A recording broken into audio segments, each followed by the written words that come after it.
আরে ভাই, আমি একটা জিনিস বুঝি না, এই ডিসি সরওয়ার আলমকে ট্রান্সফার করার কারণে পুরো সিলেটবাসীর লক্ষ লক্ষ মানুষের হৃদয়ে রক্তকরণ হচ্ছে গত 2 দিন ধরে, অথচ আমাদের এই 2জন শক্তিশালী মন্ত্রী, ওনারা কি এই বিষয়টা তাদের দৃষ্টিগোচর হচ্ছে না? ওনারা কি দেখেও না দেখার বান করতেছেন?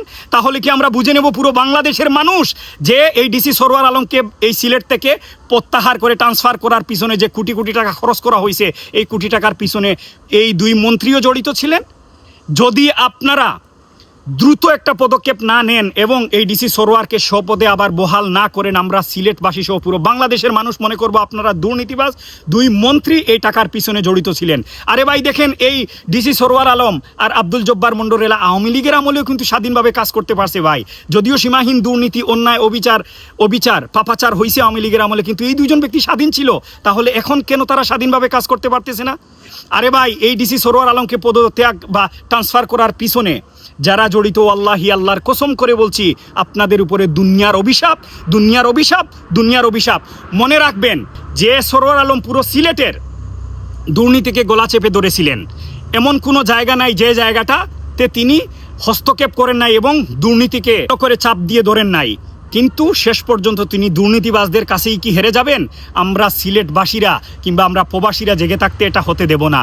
এটা হয় না। আপনারা জেগে উঠুন ভাই, যার জায়গা থেকে পারেন, যেভাবে পারেন প্রতিবাদ করেন।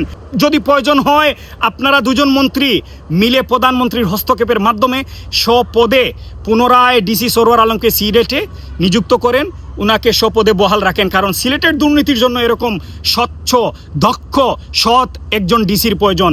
এরকম ডিসি যদি বাংলাদেশের প্রত্যেকটা ডিস্ট্রিক্টে একজন করে থাকতো রে ভাই, বিশ্বাস করেন বাংলাদেশটা সোনার বাংলাদেশ হয়ে যেত। আমি দয়া করে অনুরোধ রাখবো, ভিডিওটি শেয়ার করে দেন যাতে করে আমাদের এই 2 মন্ত্রীর দৃষ্টিগোচর হয়, উনাদের যেন বিবেক জাগ্রত হয়, যাতে সিলেটবাসী সহ পুরো বাংলাদেশের মানুষের মনের ভাষা বুঝতে পারেন।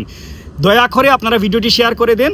আমরা চাই অতি দ্রুত সসম্মানে ডিসি সরওয়ার আলমকে সিলেটে আবার নিযুক্ত করা হোক, না হলে দুর্নীতিবাজরাই জিতে যাবে আর সৎ মানুষগুলাই এরকম করে হেরে যাবে, এই বাংলাদেশটা হেরে যাবে, আমরা সবাই হেরে যাব।